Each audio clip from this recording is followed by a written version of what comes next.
Bismillahirrahmanirrahim. Assalamualaikum warahmatullahi wabarakatuh. Kita akan membahas tentang beberapa dosa yang dianggap remeh manusia, bahkan tidak disadari bahwa itu sebuah dosa. Dari ucapan-ucapan manusia yang sadar ataupun tidak, terkadang terlontar. Dan ini banyak di masyarakat, sehingga kita harus luruskan. Karena dosa lisan itu berbeda dengan dosa-dosa yang lainnya. Kata Nabi SAW, ma aktsaru ma yudkhilun nara al-fam wal faraj. Dua lubang yang menjadikan kebanyakan orang masuk neraka itu adalah lisan dan kemaluan. Sampai-sampai dosa lisan ini Allah Subhanahu wa ta'ala mengutus dua malaikatnya untuk mencatat. Allah Subhanahu wa ta'ala berfirman, ma yalfidu min qaulin illa ladaihi raqibun atid.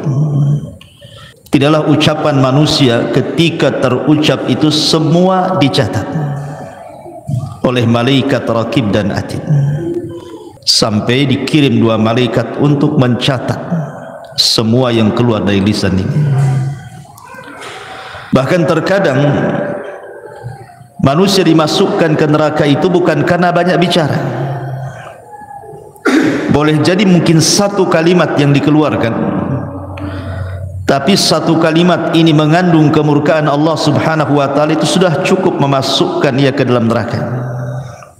Sebagaimana hadis Nabi SAW, wa innal abda la yatakallamu bil kalimati min sukhtillahi la yulki laha balan yahwi biha fi nari jahannam.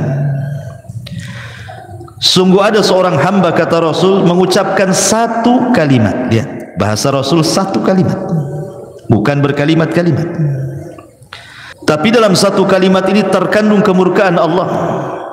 Hebatnya, dia ucapkan tanpa sadar, bukan dengan kesadaran dia ucapkan, tanpa sadar pula dia ucapkan. Maka dampaknya cukup melemparkan orang ini ke dalam jahanam. Maka malam ini kita akan membahas tentang dosa lisan, kalimat-kalimat yang biasa diucapkan manusia padahal di dalamnya ada kemurkaan Allah Subhanahu wa ta'ala. Apa saja kalimat-kalimat itu? Yang pertama, kita sering mendengar di masyarakat, kalau ada orang dinasihati, umpamanya seorang perempuan tidak pakai jilbab, dinasihati, pakailah jilbab, tutup aurat, berdosa. Apa katanya? Yang penting hatinya. Sering ngomong gitu kan, yang penting kan hatinya Ustadz, katanya. Gitu. Ma'asyiral muslimin yang dimuliakan Allah Subhanahu wa ta'ala, ini tersebar kalimat seperti ini, yang penting hatinya. Dikiranya Allah Subhanahu wa ta'ala itu ya hanya menghisab hati orang saja. Allah itu bukan menghisab itu lantaran kesalahan hati saja. Kesalahan lisan, kesalahan badan, semua dihisab.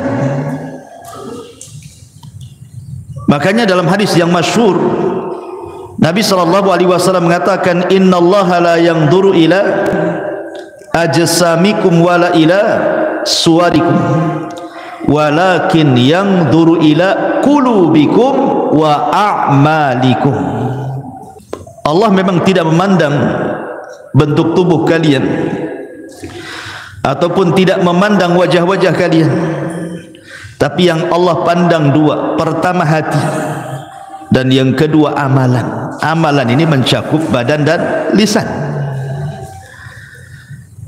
Maka hati-hati kalau ngomong yang penting hatinya itu, karena yang dihisab itu bukan hanya sekedar hati, saya ulangi, tetapi juga anggota badan dan juga lisan. Tadi hadis yang saya sebutkan, wa innal abda la yatakallamu bil kalimati min sukhtillahi la yulki laha balan yahwi sahibuha fi nari jahannam wa fi riwayatin tahwi bihi sab'ina kharifan finnar. Seorang hamba mengucapkan satu kalimat. Kalimat pakai apa? Pakai hati, pakai lisan. Kalimat itu dia ucapkan tanpa sadar. Rupanya kalimat itu mengandung kemurkaan Allah Azza wa Jal, cukup memasukkan dia ke dalam jahanam. Dalam riwayat dilemparkan ke dalam neraka jahanam sedalam 70 tahun. Maka hati-hati ngomong seperti itu. Yang penting hatinya. Orang yang ngomong yang penting hatinya pun belum tentu hatinya baik kan. Kalimat yang penting hatinya, emang hati anda yang ngomong begitu bersih? Kalau hati anda bersih, pasti akan melaksanakan perintah dan menjauhi larangan. Kalau bersih hatinya. Ketika anda mengatakan yang penting hati, menunjukkan hati anda ini kotor sebenarnya, tidak tunduk kepada syariat. Maka hindari kalimat-kalimat seperti ini. Ini kalimat pertama. Kemudian yang kedua, kalau ada orang dinasihati, umpamanya ini ya terbalik nih, wanita ini sudah berjilbab, panjang pula jilbabnya, pakai cadar, nikob, kaos kaki, kaos tangan gitu ya. Tetapi mungkin masih belum bisa meninggalkan perbuatan buruknya seperti ghibah, namimah, masih ada lah gitu. Muncullah kalimat apa? Daripada engkau melakukan ghibah, lepas saja jilbabmu. Buat apa pakai jilbab kalau lidahnya masih menggibah orang? Aneh kamu ini, kadang-kadang lidahmu lebih panjang daripada jilbabmu. Copot sajalah katanya. Masa orang suruh nyopot jilbab gara-gara ghibah? Anda harus paham, wa ma tuqaddimu min khairin ya'lamhu Allah. Kebaikan apapun yang anda sodorkan kepada Allah, Allah pasti akan membalasnya, sekecil apapun. Sebagaimana sekecil apapun dosa yang anda lakukan pun Allah akan mencatatnya.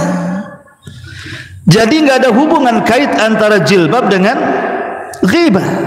Jilbab itu berpahala, ghibah itu berdosa. Tinggal ditimbang aja lah pahala dan dosanya. Sekarang kalau seandainya disuruh copot jilbab, copotlah jilbab dia. Kemudian bergibah, apa 2 kali lipat tuh, kuadrat tuh dosanya. Udah nggak pakai jilbab, gibah lagi. Gimana sebenarnya? Masih mendingan pakai jilbab ghibah daripada tak pakai jilbab dia ghibah kan? Dua-duanya dia kena. Sudah tidak nutup aurat, kena dia dosa. Ghibah kena lagi. Jadi kalimat-kalimat seperti ini tidak pantas. Cukup dinasihati ghibahnya saja, jangan pula suruh lepas jilbabnya. Buat apa pakai jilbab, kelakuannya kayak setan gitu. Ma'asyiral muslimin yang dimuliakan Allah Azza wa Jalla, ini tidak boleh. Atau umpamanya orang-orang yang terkejut, saya sering mendengar kata-kata itu, astaga pula diucapkan dia. Ada lagi ditambah, astaga naga, ada naganya pula situ. Atau ucapan yang lain apa ya, jangkrik pula keluar. Ada orang-orang yang terkejut itu, aneh-aneh dia diucapkan. Harusnya, atau mungkin terkadang ya, orang ini salah mengucapkan, niatnya baik. Ketika terkejut itu, harusnya dia mengucapkan subhanallah, dia katakan masya Allah. Harusnya mengatakan masya Allah, dia ucapkan pula subhanallah. Maksudnya apa? Kalimat subhanallah ikhwan itu artinya maha suci Allah. Seharusnya ucapan subhanallah ini diucapkan kapan? Ketika mendengar keburukan atau melihat sesuatu yang antum tidak suka. Jadi kalau antum melihat keburukan di hadapan antum tidak suka, atau mendengar keburukan, antum ucapkan subhanallah ya. Tapi kalau antum melihat kebaikan di hadapan antum atau kabar yang baik, katakan masya Allah. Itu balik kan antum. Wow, kalau mantap subhanallah, masya Allah ya. Begitu juga ketika terkejut, terkejutnya karena apa? Kalau terkejutnya karena sebuah keburukan, lupa, ya, tertinggal sesuatu di rumah, itu kan keburukan namanya. Katakan subhanallah, lupa tadi. Nah gitu ya. Atau umpamanya antum ngutangi orang, nggak bayar-bayar, udah lupa dengan dia, tahu-tahu bawa uang 1 koper, nih saya bayar, kan senang tuh, masya Allah. Gitu. Jadi terkejutnya itu jangan pakai bahasa-bahasa lain. Ya, bahasa-bahasa terkadang naudzubillah, saya pernah mendengar orang-orang awam itu kalau terkejut pula bahasa-bahasa jorok yang dikeluarkan. Bahasa-bahasa jorok yang dikeluarkan. Ini akan dihisab pada hari kiamat. Jangan.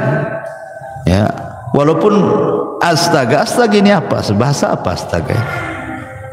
Bahasa apa astaga? Hah? Belum tahu bahasa apa? Bahasa Melayu kan? Enggak ya? Mungkin astagfirullah disingkat jadi astaga gitu ya. Maksudnya astagfirullah disingkat jadi astaga gitu. Masya Allah ya. Masyarul muslimin yang dimuliakan Allah Azza wa Jalla.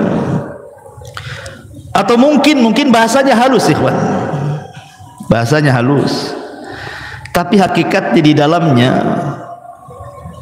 tidak layak diucapkan. Contoh umpamanya, ada orang melihat musibah. Orang terkena musibah nih. Ya.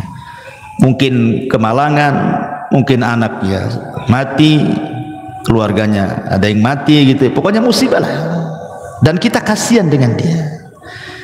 Karena melihat musibah yang dideritanya, kita kasihan pula sama dia. Akhirnya dia ngomong gimana coba? Nggak layak orang seperti itu dapat musibah tuh. Kasihan katanya. Nggak boleh kawan ngomong seperti ini. Layak tidak layak dalam mendapatkan musibah itu Allah yang menentukan. Antum kira apa semua musibah itu jelek? Tidak.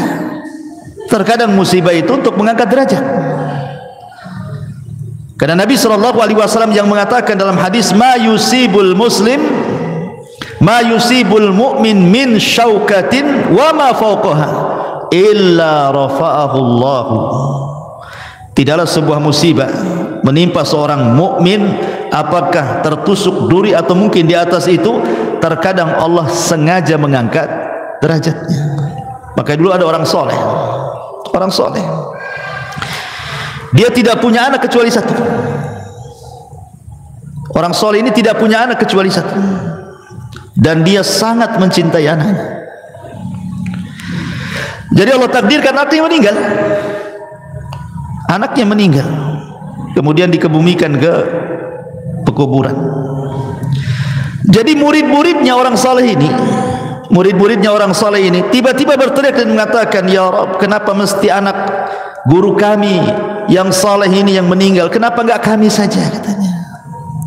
Kenapa enggak kami saja? Maka orang saleh ini marah dan mengatakan, apa yang kalian katakan? Kalian itu sudah menentang Al-Quran. Kemudian dia membacakan ayat di dalam surah Al-Baqarah, wa ma min musibatin innalillahi, itu gimana ayatnya? Alladzina idza asabahum musibatun qalu innalillahi wa inna ilaihi rajiun. Harusnya kalian mengucapkan innalillahi wa inna ilaihi rajiun, bukan mengucapkan seperti itu. Kenapa enggak aku saja? Kenapa mesti dia kan? Kalimat seperti ini, ikhwan, ada kalimat halus, seolah-olah orang ini menuduh Allah Subhanahu wa taala apa? Zalim. Menuduh secara tidak langsung, mengatakan Allah zalim sama orang itu. Allah tidak zalim. Ketika Allah Subhanahu wa taala menimpakan musibahnya kepada seseorang, imma Allah sedang mengangkat derajatnya, atau imma Allah sedang menyadarkannya. Allah tegur dia supaya dia jangan terus bermaksiat, ditegur supaya sadar. Antum bilang kasihan, orang sedang diangkat derajatnya, antum bilang kasihan pula. Maka kalimat seperti itu tidak boleh. Atau mungkin sebaliknya, mungkin menurut mata kita orang itu tidak layaklah sukses, atau mungkin fisiknya cacat, tapi Allah Subhanahu wa taala bentang rizkinya, kaya dia, ya, usahanya asih bentang tikar aja, pokoknya berhasil. Tiba-tiba kita nyeletuk, masa orang kayak gitu kok bisa kaya? Jangan coba, masa orang kayak gitu? Nggak boleh. Karena Allah Subhanahu wa taala qasama akhlaqakum kama qasama arzaqakum. Allah itu sudah membagi akhlak kalian sebagaimana Allah membagi rizki-rizki kalian. Enggak boleh kita mengucapkan kalimat seperti itu. Karena langsung ataupun tidak, sadar ataupun tidak, Anda sudah menganggap Allah jahil. Mungkin Allah jahil, Allah bodoh, ya, suka-suka dia ngasih gitu. Enggak, Allah ketika memberikan rizki tahu sesuai dengan kemaslahatan hamba itu. Kan Allah yang ciptakan kita. Kalau Allah memberikan rizki itu, Allah paham dengan ilmunya. Kenapa kita kemudian mengatakan seperti itu? Tidak boleh. Karena kalimat seperti ini ada rahasia-rahasia yang tidak bagus, ya, seolah-olah Allah Subhanahu wa taala jahil, tidak paham. Terkadang ikhwan, ada orang-orang itu sengaja Allah Subhanahu wa taala berikan kekayaan. Lau afqartuhu, kata Rasul dalam hadis qudsi, kalau seandainya aku fakirkan dia, la afsadat fi dini, boleh jadi dia rusak agamanya. Atau ada di antara hamba itu, laman yasluhu illa al faqr, lau agnaituhu la afsadat fi dini. Atau ada orang-orang yang sengaja Allah fakirkan, gak kaya-kaya, usaha macam mana pun gak kaya-kaya dia. Sebab kata Allah dalam hadis qudsi, sebab kalau aku buat dia kaya, makin rusak agamanya. Allah maha paham ya apa yang diberikan. Gak boleh kita ngomong seperti itu. Dan ngapain pula antum ngurusi orang? Kok ngurusi orang pula? Itu hasad namanya, ya kan? Maka kalimat-kalimat seperti itu tak layak diucapkan. Ataupun mencela waktu. Nah, ini yang sering, ya, sial banget hari ini. Nah, sering antum dengar gitu, sial banget hari ini. Ataupun mengatakan, pamannya antum diajak pesepak bola nih, hari Rabu pula, ya, kemudian mengatakan, kalau Rabu pasti antum kalah. Jadi kekalahan dinasabkan ke hari Rabu, ya, atau hari Senin gitu ya.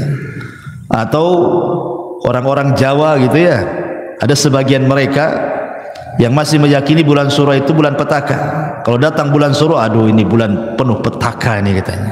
Bulan Suro dibilang petaka gitu ya. Tidak boleh. Atau lebih parah lagi nih, zaman edan katanya. Kamu yang edan bukan zaman, ya. Kalimat-kalimat seperti ini tidak boleh. Kenapa demikian? Imam Syafi'i rahimahullahu ta'ala mengatakan, naibuz zaman wal aibu fina wama lizaina, atau wama lizamanina aibun siwana. Kata Imam Syafi'i, naibuz zamana wal aibu fina wama lizamanina aibun siwana. Kata Imam Syafi'i rahimahullahu ta'ala, kita mencela zaman, waktu, sedangkan yang tercela adalah kita. Tidak ada aib bagi zaman selain aib yang datang dari kita. Tidak boleh kita mengatakan zaman edan. Zaman itu enggak edan sejak zaman dulu, sejak terbit matahari dulu sampai terbenam, sampai hari ini begitu-begitu saja. Hari berlalu datang, minggu pergi datang, bulan entah kemana datang, tahun, semua sama dari dulu sejak Adam sampai sekarang, ya gini-gini saja waktu. Cuman ada yang makin ke sini, maksud mendekatkan kiamat, maka makin dipercepat waktu itu. Hanya itu saja. Tapi kalau kita celah zaman dengan mengatakan seperti itu, ini sial banget ini hari ini, ya. Ini tidak boleh, karena langsung ataupun tidak Anda sedang mencela yang menciptakan zaman, yang membolak-balikan zaman. Kata Rasul, la tasubbu dahra fa inna ma ana dahrun. Jangan kalian cela waktu, aku yang membolak-balikan waktu, kata Allah. Jadi mencela waktu itu sama dengan mencela yang membolak-balikannya siapa? Allah. Allah antum celah, ya. Ma'asyiral muslimin yang dimuliakan Allah Azza wa Jalla, walaupun dalam hal ini ulama membagi tentang hukum mencela waktu ini. Kalau maksudnya sekedar memberikan kabar saja, lil khabar saja, umpamanya memang hari ini panas luar biasa, panas sekali, kemudian kita katakan aduh lelah kali hari ini, ya lelah kali hari ini karena panas, itu tidak apa-apa, karena sifatnya khabar, menghabarkan, tidak ada celaan di sini, ya. Yang tidak boleh itu kalau seandainya kita mencela, sial kali hari ini, itu mencela, edan kali zaman ini, itu mencela namanya, itu tak boleh. Atau yang ketiga bisa jatuh kepada syirkul akbar. Kalau yang tadi mencela zaman bisa saja masuk kepada syirkul asghar atau haram. Tapi kalau dia mencela zaman atau meyakini zaman itulah yang membawa petaka, maka ini bisa syirkul akbar, karena zaman itu tidak bisa apa-apa oleh yang putar, ya. Menasabkan peristiwa kepada zaman itu salah. Ini juga diantara ucapan yang sering diucapkan manusia. Atau umpamanya berandai-andai. Di masyarakat kan suka tuh ngomong berandai-andai itu, tapi bukan untuk lil khabar, bukan karena khabar menghabarkan, atau bukan karena sebuah nikmat, bukan. Kalau untuk khabar dan nikmat tidak ada masalah. Contoh umpamanya, seandainya kamu datang kemarin, wah kami masak-masak nasi kebuli, itu tidak apa-apa, ngasih kabar, ya kan, nggak ada masalah kan, ya.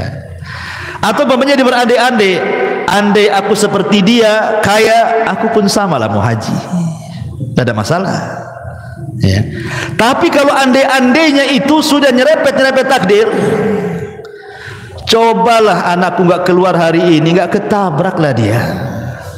Ini kan nggak boleh ngomong gini, karena tidak ada urusan keluar dengan tidak keluar dengan soal kematian. Karena kematian itu memang sudah antrian. Kalau sudah waktunya, la yastakhiruna sa'atan wa la yastaqdimun, pasti tepat waktunya, tidak mungkin mundur, tidak mungkin maju kan. Walaupun anak anda nggak keluar pasti mati, entah kepleset entah apa di rumah kan. Jadi nggak ada urusan kematian dengan keluar atau tidak keluarnya. Maka mengandai-andai seperti ini tidak boleh. Atau juga yang tidak sadar kadang-kadang mengatakan umpamanya, kalau bukan karena dokter ini anak saya mungkin lewat lah. Bayangkan Allah tidak disisakan, Allah kemana? Kenapa mesti dokter itu yang seolah-olah mengobati anak? Gila, kemana Allah?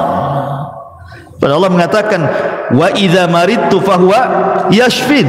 Kata Ibrahim, kalau aku sakit Allah yang menyembuhkan.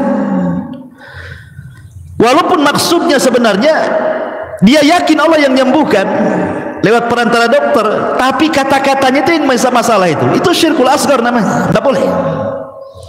Apalagi kalau diyakini dokter itu yang menyembuhkan, syirik besar lagi dia. Nah, ini kalimat andai-andai ini bahaya. Andai saya hendak ke sana, tentu nggak akan terjadi seperti ini. Coba saya tadi jalan pulang nggak lewat sini, nggak jatuhlah sini lubang. Nah, itu kan andai-andai kayak gini bahaya, ya. Andai dulu aku tak nikah sama kamu, tapi nikah sama dia, udah sakinah mawaddah saya. Nggak boleh ngomong kayak gitu, ya. Itu sudah takdir Allah Azza wa Jalla, terima antum. Karena Nabi sallallahu alaihi wasallam yang mengatakan dalam hadis Nabi sallallahu alaihi wasallam, ihris ala ma yanfa'u wasta'in billah wa la ta'jas wa in asabaka syai'un fala taqul law fa'altu kadza lakana kadza fa inna law taftahu amal syaitan. Kata Nabi SAW, semangatlah untuk mencari yang manfaat untuk kamu, tambatkan pertolongan kepada Allah, jangan lemah.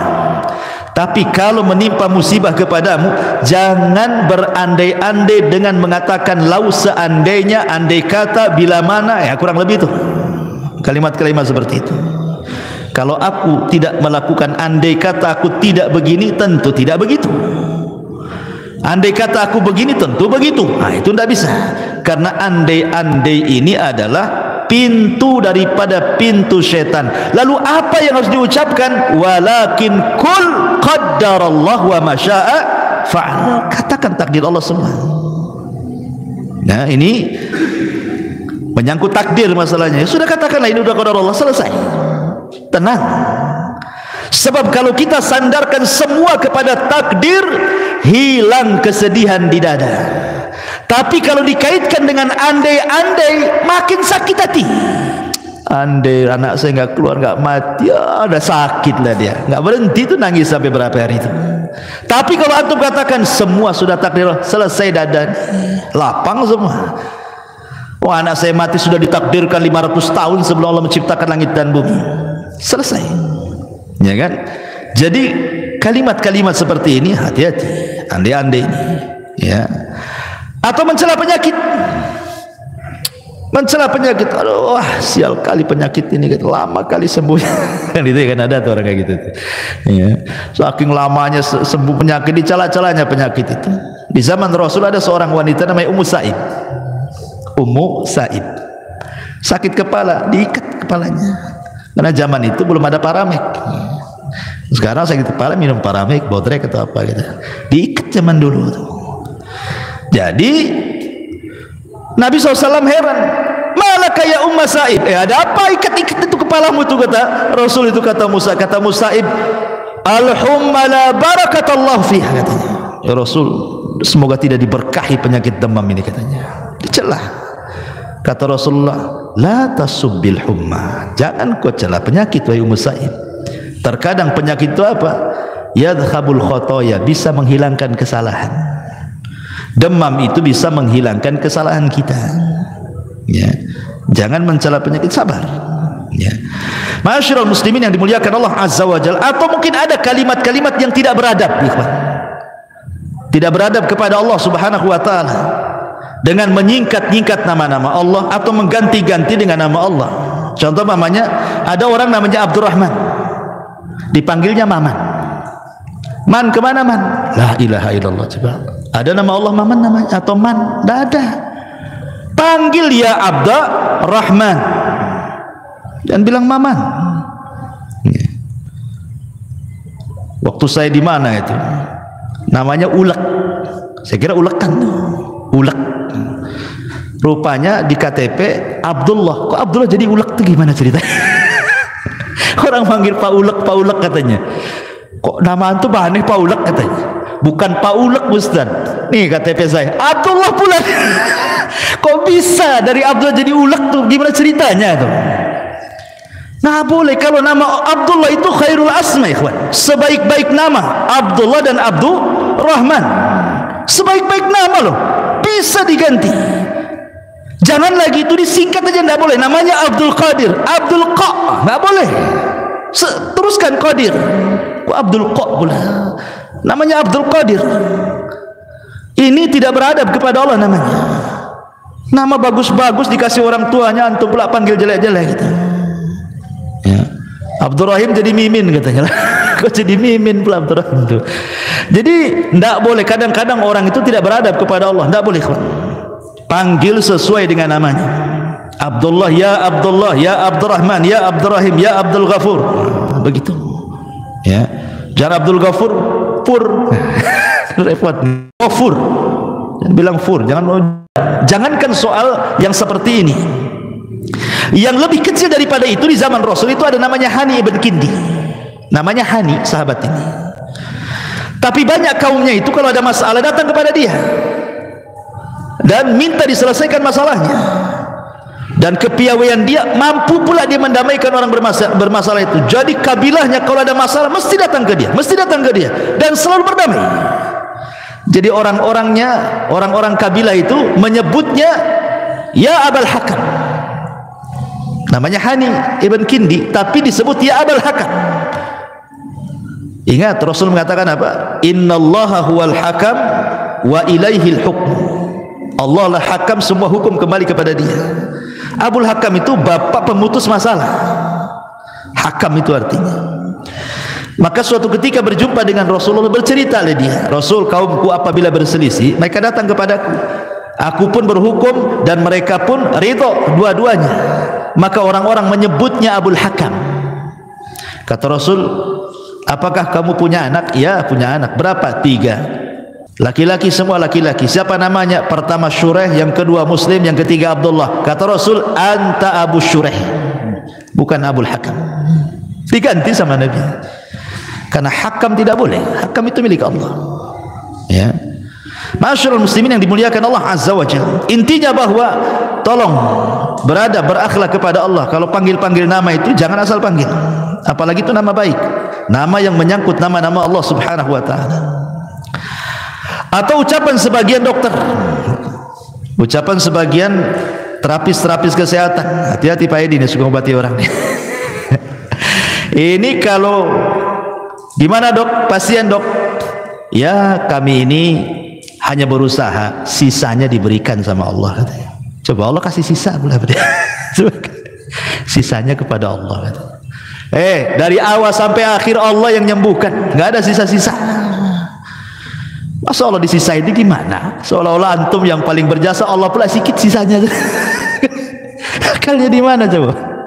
Ya, padahal Allah Subhanahu wa taala jelas-jelas mengatakan kul innal amra kulluhu lillah. Katakan semua perkara itu milik Allah dari awal sampai akhir. Kalau bahasanya mungkin begini, ya saya sih cuma usaha, tapi semuanya saya serahkan kepada Allah. Nah, itu kan bagus tuh. Ini enggak, saya sih ya saya akan usahakan, sisanya saya kasih Allah. Allah disisain dulu. Hati-hati nih yang tukang obat-obat ini kan. Taib.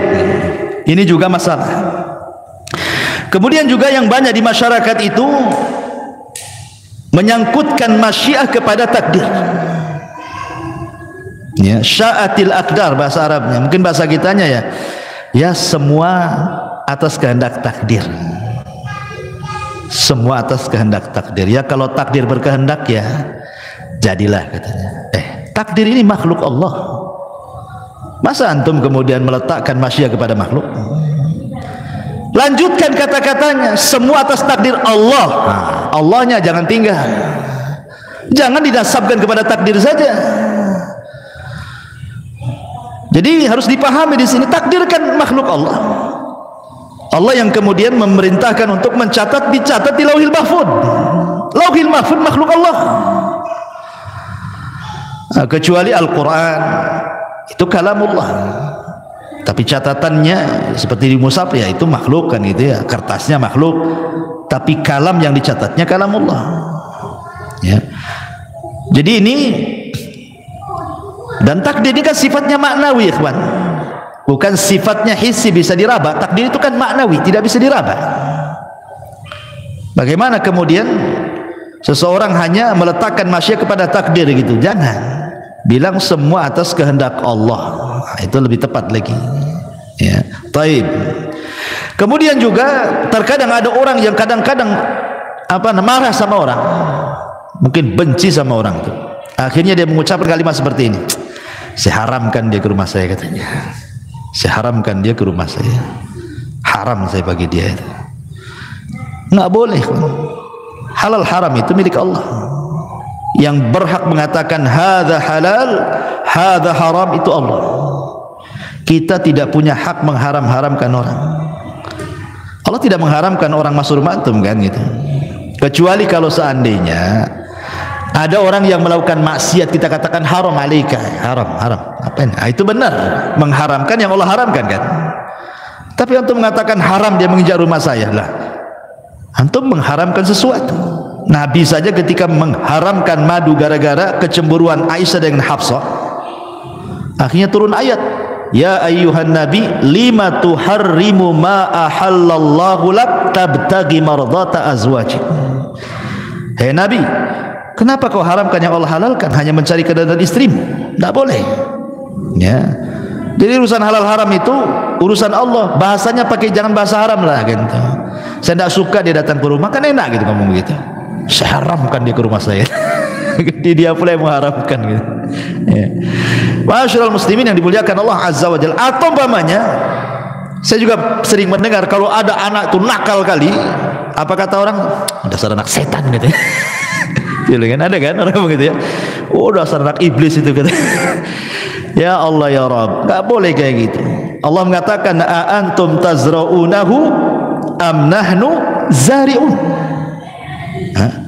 Allah mengatakan a antum tazra'una, kamukah yang menumbuhkan anak itu ataukah Allah Subhanahu wa taala yang menumbuhkannya? Allah yang menciptakan dia dari anak orang, antum bila anak setan. Nabi SAW pernah mengatakan begini, la taqul ta'isha syaitan, fa innaka idza qulta dzalika ta'azam hatta yakuna mithla al-bait wa yaqul bi quwwati walakin kul bismillah fa innaka idza qulta dzalik tasaghara hatta yakuna mithla adh-dhubab. Jangan kamu mengucapkan celaka setan. Celaka setan sama juga, karena anak itu celaka jadi anak setan. Ya, kurang lebih bahasanya itu. Jangan mengatakan celaka setan, karena ketika kamu mengucapkan kalimat itu, maka setan akan merasa besar dirinya seperti seukuran rumah. Setan akan membanggakan dirinya, dia jatuh karena kekuatanku. Namun ucapkanlah bismillah, karena jika kamu mengucapkan kalimat itu, setan akan mengecil hingga seperti lalat, kata Rasul. Ya. Jadi ingat, jangan sembarang orang mengatakan anak setan, anak iblis gitu ya, tak boleh. Itu anak orang itu, bapaknya tahu marahlah. Ini anak saya, bukan anak setan. Bisa marah tuh. Ya, ini kalimat-kalimat seperti ini tidak boleh, dan termasuk mencela, tidak boleh. Ya. Ataupun mamanya seseorang membanggakan dirinya, aku lebih baik dari dia lah katanya. Itu sering terjadi tuh. Antar kita aja gitu. Aku lebih bisa daripada dia, lebih hebat, lebih bisa, lebih semuanya. Itu ananiyah namanya. Ini ucapan yang pertama kali ngucap kalimat ini iblis. Ana khairun minhu, khalaqtani minar wa khalaqtahu min tin. Aku lebih baik dari Adam. Kau ciptakan aku dari api, kau ciptakan dari tanah. Ananiyah, kalau sudah aku ini hati-hati. Ya, ya, anak khairum min, aku lebih baik dari dia. Kecuali kalau tidak menyebut dia, insyaallah kalau saya kerjakan saya lebih baik lah.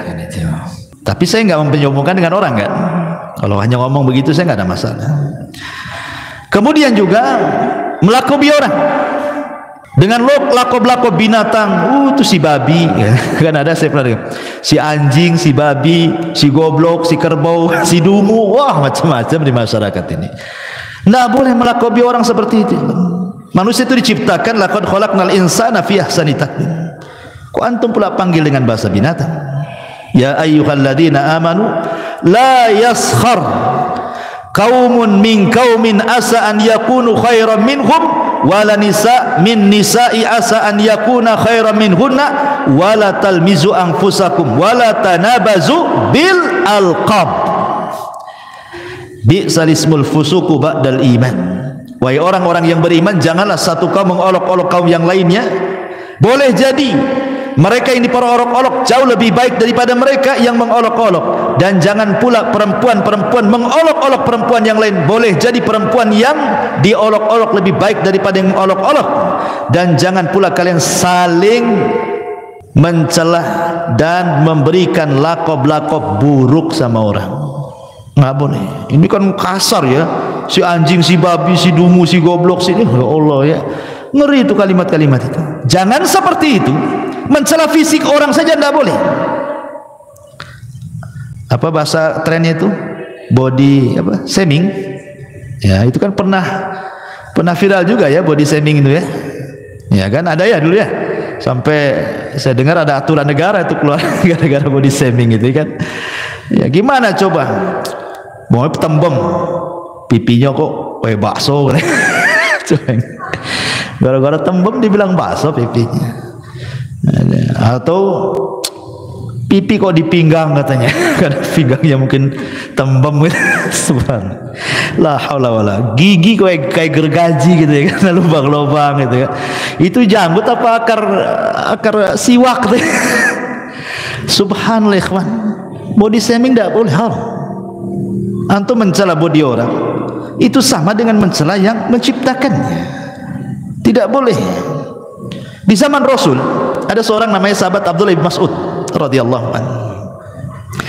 Abdullah bin Mas'ud ini naik ke atas pohon kurma. Pohon kurma. Dia kan kurus sekali, kurus ceking Abdullah bin Mas'ud itu. Jadi betisnya itu kayak kulit berbalut tulang saja, atau tulang berbalut kulit saja, gak ada dagingnya. Naik dia ke pohon kurma, datang pula angin, tersingkap pula betisnya. Semua sahabat mentertawakan betisnya Abdullah bin Mas'ud karena kecilnya. Dari as-sabiqun al-awwalun. Marah Rasul dan mengatakan walladzi nafsi biyadihi la tadhaku, katanya. Kemudian Rasul mengatakan lahuma, maksudnya betisnya Abdullah bin Mas'ud, athqal fil mizani min jabalil Uhud, kata Rasul. Jangan kalian mencela betisnya, kedua betis Abdullah bin Mas'ud. Abdullah bin Mas'ud, kalau ditimbang kedua betis itu di hadapan Allah, itu gunung Uhud tidak lebih berat daripada kedua betisnya, katanya. Artinya dua betis Abdullah bin Mas'ud jauh lebih berat kalau ditimbang di hadapan Allah daripada gunung Uhud. Tidak boleh. Ya, body shaming itu tidak boleh. Mencela fisik orang. Ya, ketinggian pohon kelapa kan itu. Kependekan cebol atau apa istilahnya kan. Di masyarakat kan banyak tuh. Ya, bahasa-bahasa yang kadang-kadang ngeri gitu. Gemuk bilang gajah kan itu. Coba yang kan. Gemuk dibilang gajah. Ya. Kurus dibilang apa tuh? Apa istilahnya kurus tuh? Ceking kan itu. Nah, kalau ceking bahasa lain dari kurus ya tidak apa-apa lah kan. Kalau kurus mau dibilang apa namanya, ya itu tuh lidi, badan kayak lidi, nggak boleh itu. Ya, body shaming itu tidak boleh, haram dalam Islam. Makanya saya setuju juga negara buat pasal-pasal seperti ini ya. Taib. Kemudian juga yang lain, tatayur. Seperti orang mengatakan, wah malam ini pas ada yang mati nih, katanya. Kenapa? Nampak ada burung hitam di atas, gitu. Itu tatayur, tidak boleh. Menasabkan kematian kepada burung. Kemudian mata kiri berkedip-kedip. Aduh, sial nih kayaknya. Kenapa? Mata kiri berkedip-kedip. Apa urusan sial dengan mata berkedip yang kiri? Tapi kalau giliran tangan kanan pula yang kesemutan, wah ini pasti rezeki datang ini. Senang. Tidak boleh, ini namanya tatayur.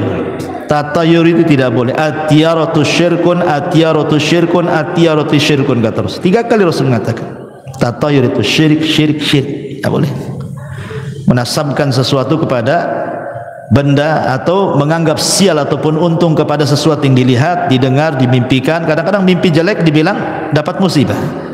Mimpi jelek dari setan. Kalau mimpi jelek dari setan artinya tidak mungkin terjadi. Jangan dipikirin. Gara-gara orang stres, ada orang stres gara-gara mimpi buruk. Takut tertimpa musibah, takut tertimpa musibah. Enggak. Mimpi buruk itu hanya sekedar mimpi, tidak mungkin terjadi dalam kehidupan nyata. Karena itu datang dari setan. Lain kalau mimpi baik datang dari Allah, boleh diceritakan, dapat takwil bagus, mudah-mudahan diaminkan, dapatlah apa yang dicita-citakan, kan gitu. Tapi kalau mimpi buruk semua dari setan dan gak akan mungkin terjadi dalam kenyataan, kan dari setan. Atau ghazwatul fikri, karena banyak pikiran ke bawah mimpi. Ke bawah mimpi banyak pikiran tuh. Banyak utang, oh, ke bawah mimpi, akhirnya ditagih pula dalam mimpi. Kepikiran kan itu ya. Ya, itu tidak akan terjadi. Ghazul fikri itu atau dari setan. Yang memungkinkan terjadi itu kalau mimpi baik. Nah, mungkinlah cerita, karena memang Rasul yang nyuruh mimpi baik. Ya. Kemudian juga kadang ada orang-orang yang masih menasabkan kepada bintang, mungkin usahanya si gulung tikar gitu ya. Nggak pernah sukses. Tanya kawannya, kamu itu lahir bulan apa sih sebenarnya sih? Mei. Patah saja, kambingnya kayak kerbau katanya. Kambing domba tuh katanya. Bintang apa tuh? Ya. Atau mungkin orang cerewet kali itu, jangan kamu lahir nih bintang kalajengking nih, suka nyengat orang. Gitu ya. Nggak bisa antum ngomong kayak gitu dikait-kaitkan dengan bintang, karena ini nggak boleh, ini nujum.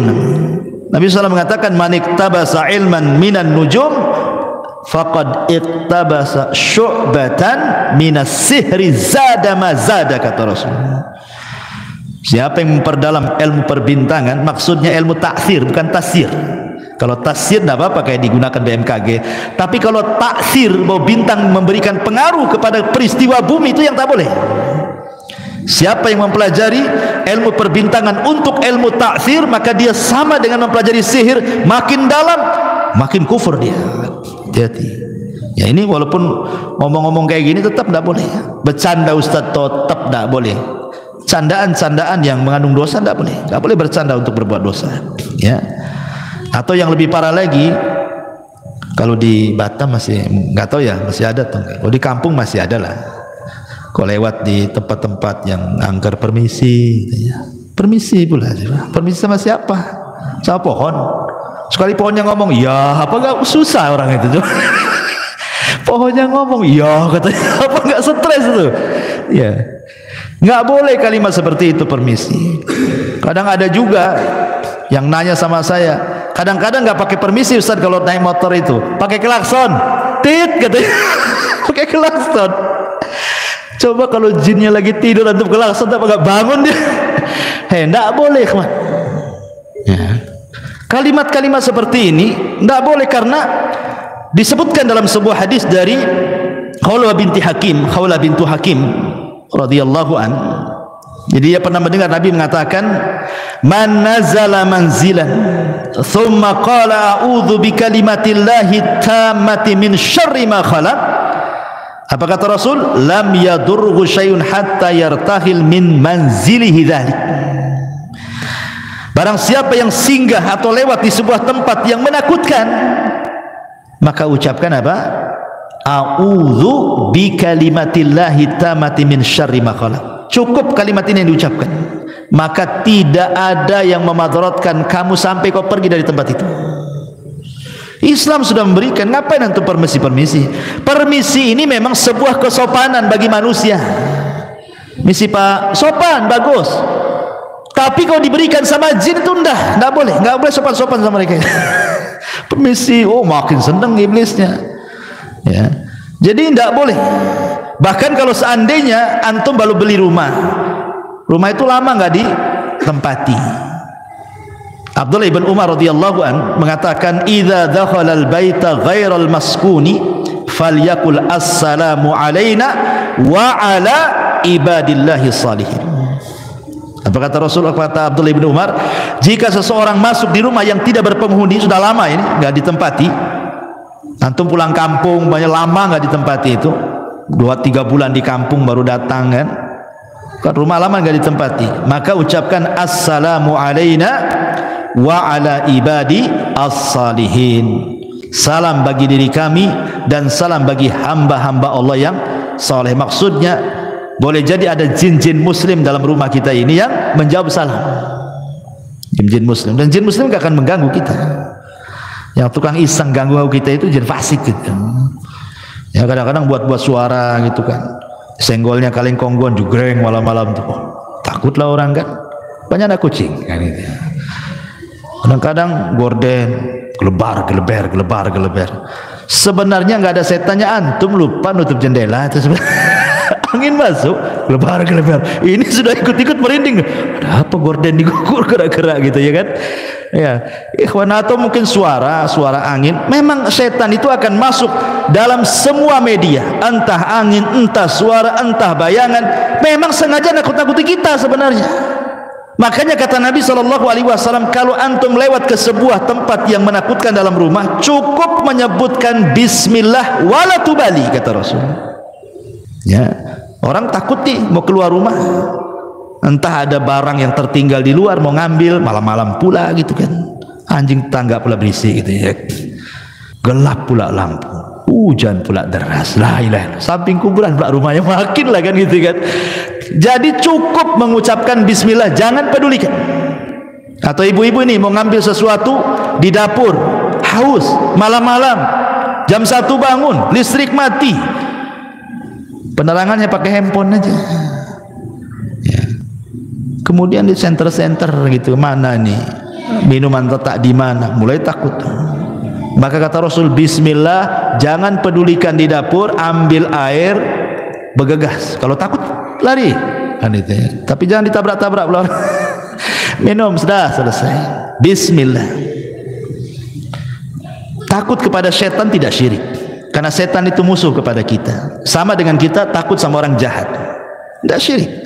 Ya, ada orang ancam kita, saya bunuh kamu, wajar kita takut. Ya, takut sama setan juga wajar, karena setan musuh kita. Yang tidak wajar itu kalau kemudian kita ladeni mereka. Browsing dia, setan takut sama bawang gantung katanya. Gantunglah semua bawang itu di pintu, sama garam disebarlah, habislah debu dapur. Ikhwan, sayang kan? Itu apa coba? Atau teriak-teriak, hei siapa di dapur? Sekali ada yang jawab, bapak antum gak stres. Kan itu. Jadi tidak boleh, nggak usah, kata Rasul, jangan dipedulikan, cukup baca basmalah saja. Beranikan, karena hakikatnya mereka juga takut dengan kita, sebagaimana kita pun takut sama dia sebenarnya. Jadi kalau kita berani, mereka takut. Kalau kita takut, mereka pula yang berani. Sekarang adu mental aja di situ tuh. Antum adu mental di situ. Kalau berani, mereka takut. Kalau kita takut, mereka pula berani ya. Tapi jangan pula uka-uka antum tes keberanian itu. Yang kesurupan lah antum. Uka-uka di Barelang sana. Ya, banyaklah kesurupan. Apa yang pula antum ganggu sarang jin pula? Ya, bukan itu uji mental, uji nyali itu. Ma'asyiral muslimin yang dimuliakan Allah Azza wa Jalla. Kemudian juga ini kalimat-kalimat yang ya menurut saya sih ngeri sekali ya, kalimat-kalimat seperti ini kan. Sebaiknya jangan diucapkan. Ya, izin kepada jin lewat permisi. Ya, maka itu dilarang dalam Islam, karena bagaimanapun bagi seorang yang muwahhid tidak pantas takut kepada setan. Takut itu hanya diberikan kepada Allah Subhanahu wa taala. Ya. Kemudian juga kalimat sumpah, demi bapakku, ya kan, demi ibuku tolonglah, tidak boleh. Bersumpah kepada selain Allah, apakah kepada ibu bapak kita, dilarang dalam Al-Quran. Allah mengatakan di dalam Al-Quranul Karim, ala innallaha, dalam sebuah hadis, dalam sebuah hadis yang dikeluarkan Bukhari dan Muslim, Nabi mengatakan, innallaha yanhakum an takhlifu bi abaikum, faman kana halifan falyakhlif billahi aw liyasmut. Kata Nabi, Allah melarang kalian untuk bersumpah kepada bapak moyang kalian atau kepada bapak-bapak kalian. Kalau hendak bersumpah, maka bersumpahlah kepada Allah. Demi Allah, jangan demi bapakku, demi ibuku, nggak boleh. Ustaz, demi cintaku padamu gimana? Ya. Ya, kalau itu jadi sumpah tidak boleh. Kalau itu maksudnya sumpah, demi cintaku lo dimaksudkan sumpah, tidak boleh. Syirik asghar tidak boleh. Karena Rasul mengatakan falyahlib billahi aw liyasmut. Bersumpah kepada Allah kalau tidak bisa diam. Kalau tidak bisa diam. Ya. Nah, ini juga hal-hal yang terkadang di masyarakat itu sering kita mendengarnya. Apalagi kawan ya, biasanya yang sering antum dengar apa lagi? Ada antum dengar istilah-istilah lagi di masyarakat. Ya, ini yang saya catat aja ya.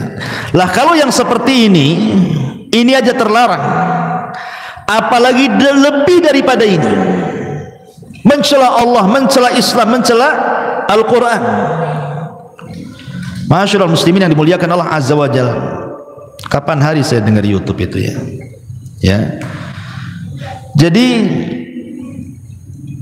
di YouTube itu ada orang yang mencela seolah-olah mungkin dia melihat ada kelakuan beberapa umat Islam, kelakuan mungkin menurut pandangan dia tidak sesuai dengan syariat. Akhirnya dia mengatakan, kalau Islam kayak gitu lebih baik aku kafir, katanya. Ini enggak boleh kawan, kalimat ini. Masa mendoakan kekafiran seperti itu? Enggak boleh. Seolah-olah kemudian mengeneralisir semua orang kayak dia kan itu. Ya kalau memang dia saja salahkan. Jangan kalau Islam kayak dia kan enggak akan saya masuk Islam, saya kafir aja, katanya. Sampai kemudian mengatakan, sejak kapan Nabi Muhammad itu agamanya Islam? Otak di mana otaknya, di dengkul gini ya. Ma'asyiral muslimin yang dimuliakan Allah Azza wa Jalla, bisa dia mengatakan seperti itu? Liberal, pemahaman liberal, ikhwan. Dengan mengatakan, mana sejak kapan Nabi Muhammad itu Muslim? Bukan liberal, maunya itu menyamakan semua agama, kan begitu. Allah mengatakan faqulu syhadu bi anna muslimun. Faqulu syhadu bi anna muslimun. Katakan saya ini muslim, berserah diri, itu artinya. Karena Islam itu artinya berserah diri. Ya. Dan makna Islam itu salah satunya apa? Bara'atu minasyirki wa ahli. Berlepas dari kesyirikan dan para pelakunya. Kalau semua agama sama, tidak sama. Karena di antara makna Islam itu adalah bara'atu minasyirki wa ahli. Berlepas dari kesyirikan dan para pelakunya. Sekarang Nasrani, di mata kita mereka musyrik. Karena menyatakan Isa itu Tuhan, menyekutukan, kan. Yahudi kita katakan bukan hanya kafir juga gitu. Ada bau-bau musyrik yang mengatakan Uzair itu anak Allah. Allah mengatakan qul huwallahu ahad, Allahus samad.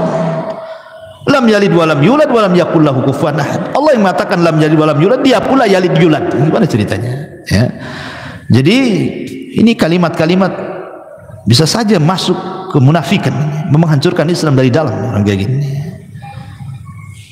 Ya, itu loh yang kribo-kribo tuh. Ya, yang ngomong tuh ya. Ma'asyiral muslimin yang dimuliakan Allah Azza wa Jalla.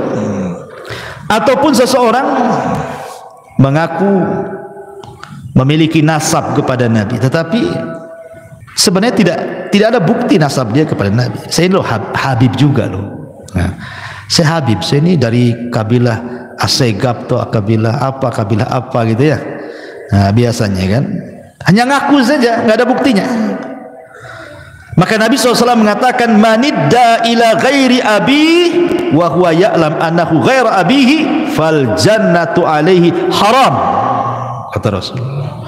Barang siapa yang mengaku nasabnya kepada selain ayahnya padahal dia tahu dia bukan ayahnya, sorga bagi dia haram. Haram kan sorga, hati-hati.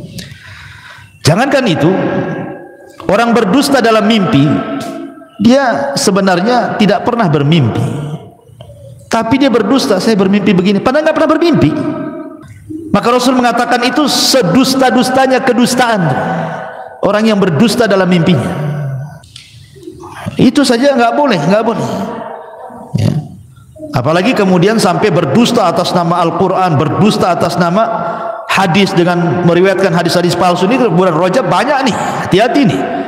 Bulan Rajab ini tidak ada ibadah khusus, tidak sholat malamnya, tidak puasa sunnahnya, tidak baca Qurannya, tidak ada ibadah khusus.